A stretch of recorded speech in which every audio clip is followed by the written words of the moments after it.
اعوذ باللہ من الشیطان الرجیم بسم اللہ الرحمن الرحیم وصلی اللہ علی محمد وآل بیتہ الطیبین الطاہرین المعصومین اللہم صلی علی محمد وآل محمد۔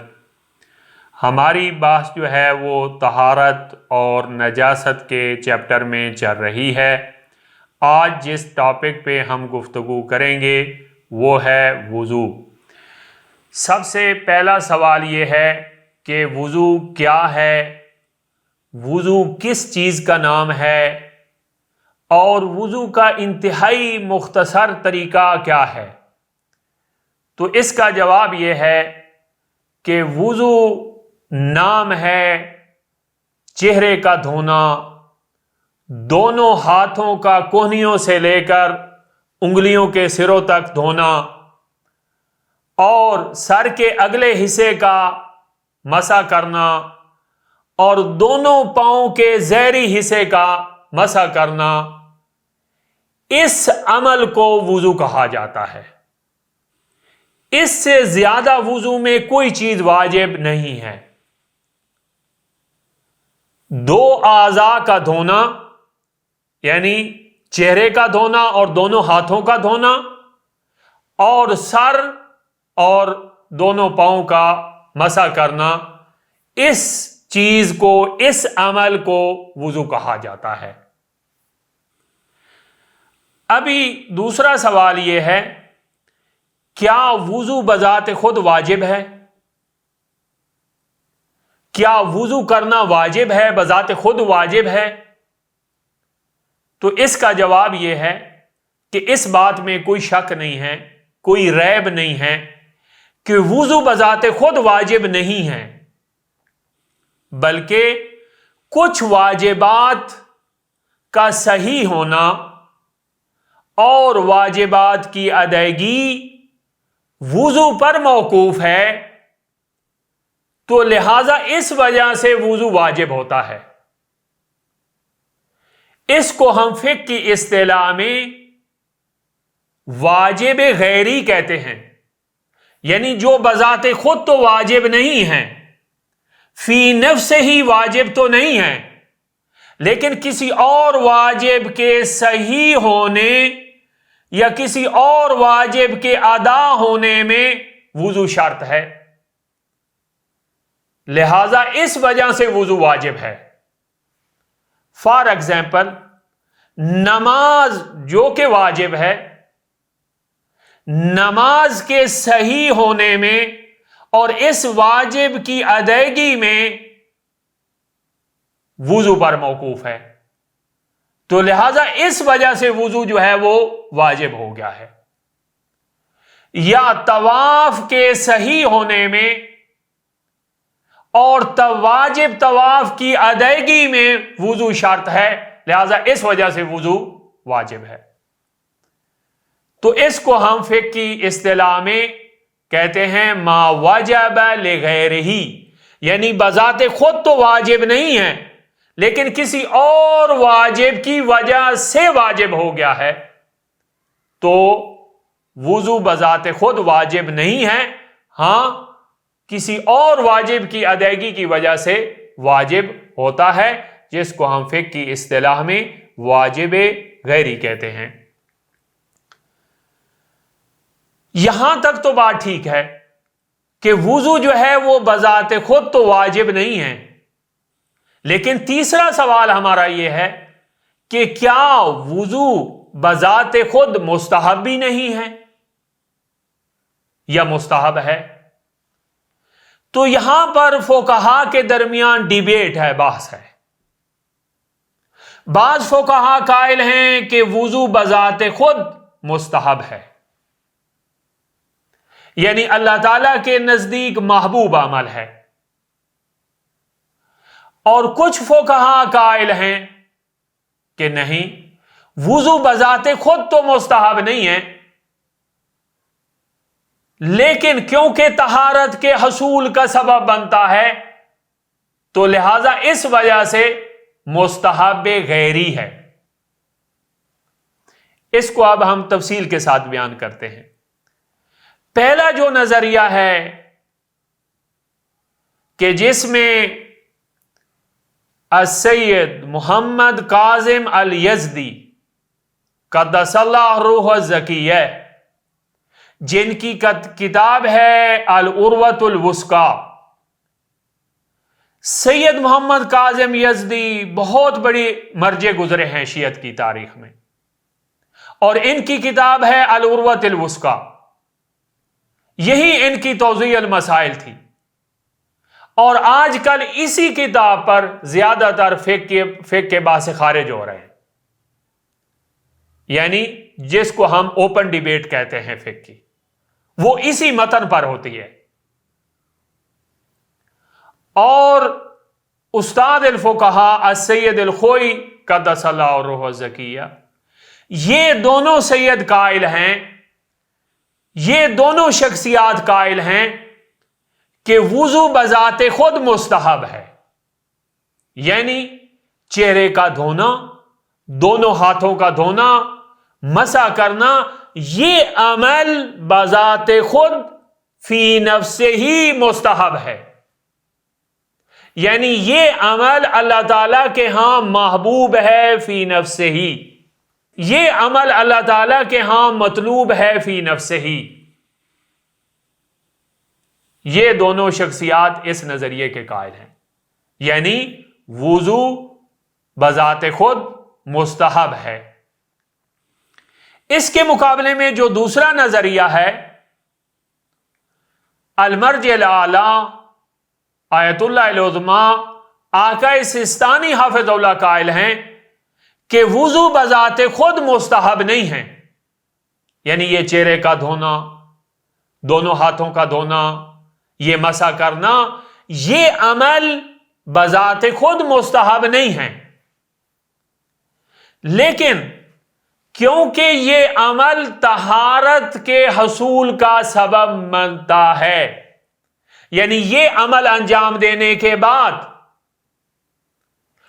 وضو کرنے کے بعد، چہرہ دھونے کے بعد، دونوں ہاتھ دھونے کے بعد، اور سر اور پاؤں کا مسح کرنے کے بعد ایک معنوی کیفیت حاصل ہوتی ہے جسے ہم طہارت کہتے ہیں۔ اس معنوی کیفیت کو حاصل کرنے کے لیے وضو کرنا مستحب ہے، بذات خود یہ عمل مستحب نہیں ہے۔ اسی طرح قرآن مجید کی تلاوت کرنے کے لیے وضو کرنا مستحب ہے۔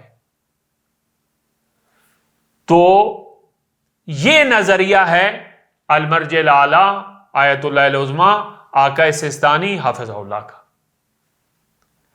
دیکھیں، یہ جو وضو کرنے کے بعد جو معنوی کیفیت حاصل ہوتی ہے، اس کے بہت آثار ہیں، یعنی خود طہارت کی حالت میں رہنا، کہ میں طہارت کی حالت میں ہوں، میں باوضو ہوں، اس کیفیت کو حصول کے لیے ہم گویا کہ چہرہ دھوتے ہیں، گویا کہ دونوں ہاتھ دھوتے ہیں، سر اور پاؤں کا مسح کرتے ہیں، اور اس حالت میں رہنے پر بہت زیادہ روایات وارد ہوئی ہیں، اور اس کے بہت زیادہ آثار ہیں، معنوی آثار ہیں انسان پر۔ سید الرسل سے مروی ہے کہ یا انس اکثر من الطہور یزید اللہ فی عمرک، کہ اے انس کوشش کریں کہ زیادہ سے زیادہ طہارت کی حالت میں رہیں، اور یہ چیز آپ کی حیات میں، آپ کی عمر میں اضافے کا موجب بنے گی۔ وَإِنِ اسْتَطَعْتَ أَن تَكُونَ بِاللَّيْلِ وَالنَّهَارِ عَلَى الطَّهَارَةِ فَافْعَلْ، اور اگر آپ کوشش کریں اور اگر آپ کے لیے ممکن ہو تو آپ جو ہے وہ 24 گھنٹے طہارت کی حالت میں رہیں، اور اگر اسی حالت میں آپ کو موت آ جاتی ہے طہارت کی حالت میں، تو آپ کی موت یہ ایسے ہی ہے کہ جیسے ایک شہید اس دنیا سے جا رہا ہے۔ تو اگر آپ وضو کی حالت میں رہتے ہیں اور اسی حالت میں موت آ جاتی ہے تو یہ گویا کہ شہادت کی موت ہے۔ ایک اور روایت جو ہے وہ آپ کے سامنے ذکر کرنا چاہتا ہوں، جو امام صادق علیہ السلام سے مروی ہے کہ من ذهب فی حاجت علی غیر وضوء، کہ آپ کا کوئی کام ہے، آپ کی کوئی حاجت ہے اور آپ گھر سے نکلے ہیں اس حاجت کے لیے، اس کام کے لیے، اور بغیر وضو کے نکلے ہیں، تو امام علیہ السلام فرماتے ہیں فَلَمْ تُقْضَى حَاجَتُهُ، اگر آپ کی وہ حاجت پوری نہیں ہوتی فَلَا يَلُومَنَّ إِلَّا نَفْسَهُ، تو کسی پر ملامت نہ کریں، اپنے آپ پر ملامت کریں، کیونکہ آپ بغیر وضو کے جو ہے وہ گھر سے نکلے تھے۔ اگر آپ کا کام نہیں ہوا، اگر آپ کی حاجت پوری نہیں ہوئی تو آپ کسی کو ملامت نہ کریں، اپنے آپ کو ملامت کریں، کیونکہ آپ بغیر وضو کے نکلے۔ لہذا جب بھی گھر سے آپ باہر نکلیں تو طہارت کی حالت میں باوضو ہو کر نکلیں۔ تو خلاصہ کلام یہ ہوا کہ طہارت کی حالت میں رہنا یہ فی نفس ہی یہ مستحب ہے، اور اس کے آثار ہیں انسان کی حیات پر۔ لہذا وضو بذات خود تو مستحب نہیں ہے، لیکن با طہارت رہنا، وضو کی حالت میں رہنا، طہارت کی حالت میں رہنا، یہ اللہ تعالیٰ کی ذات کو محبوب ہے۔ لہذا اس وجہ سے وضو جو ہے وہ مستحب غیری ہے، مستحب نفسی نہیں ہے۔ وضو کا انتہائی مختصر طریقہ بیان کرنے کے بعد جو ہے وضو واجب ہے بذات خود یا واجب نہیں ہے، مستحب ہے بذات خود یا مستحب نہیں ہے، یہ بیان کرنے کے بعد ابھی جو ہے وضو کا طریقہ آپ کے سامنے تفصیل کے ساتھ جو ہے وہ بیان کرتے ہیں۔ وضو میں جیسا کہ ہم نے شروع میں کہا تھا کہ 2 اعضاء کا دھونا واجب ہے اور 2 اعضاء کا مسح کرنا واجب ہے۔ سب سے پہلی جو چیز واجب ہے وہ چہرے کا دھونا ہے۔ چہرے میں ہم دیکھیں گے کہ کتنی مقدار میں دھونا ہے اور کس کیفیت اور کس طریقے سے دھونا ہے۔ تو سب سے پہلے جو ہے وہ ہم مقدار بیان کرتے ہیں۔ مقدار میں لمبائی کے اعتبار سے چہرے کا کتنا حصہ دھونا ہے اور چوڑائی کے اعتبار سے کتنا دھونا ہے۔ چہرے کی لمبائی کے اعتبار سے پیشانی کی ابتدا سے لے کر کہ جہاں سے سر کے بال اگنا شروع ہوتے ہیں وہاں سے لے کر ٹھوڑی کے آخر تک یہ حصہ لمبائی میں آپ نے دھونا ہے، اور چوڑائی میں درمیانی انگلی سے لے کر اور انگوٹھے کے درمیان جتنا حصہ چہرے کا آتا ہے اتنی مقدار کا دھونا واجب ہے۔ اور اس سے اگر ذرا برابر بھی آپ سوئی کے نوک کے برابر بھی اگر آپ جو ہے وہ کوئی جگہ باقی رہ جائے گی لمبائی اور چوڑائی کے اعتبار سے، جیسا کہ ہم نے آپ کے سامنے بیان کیا، تو وضو باطل شمار ہوگا۔ لہذا یقین حاصل کرنے کے لیے تھوڑا سا اطراف میں سائڈ سے اضافی بھی دھونا احتیاطاً واجب ہے۔ لہذا تاکہ ہمیں یقین حاصل ہو جائے کہ جو واجب مقدار تھی وہ ہم نے دھو دی ہے۔ لہذا یہ جو ہے وہ وضو کے مقدار کے اعتبار سے، یعنی چہرے کے مقدار کے اعتبار سے دھونا ہے۔ ابھی جو ہے وہ دھونا کیسے ہے چہرے کو، اس کی کیفیت کیا ہے، اس کا طریقہ کیا ہے؟ احتیاط واجب کی بنا پہ ترتیب کی رعایت کرنی ضروری ہے۔ ترتیب کی رعایت کرنے سے کیا مراد ہے؟ یعنی آپ نے اوپر سے نیچے کی طرف دھونا ہے،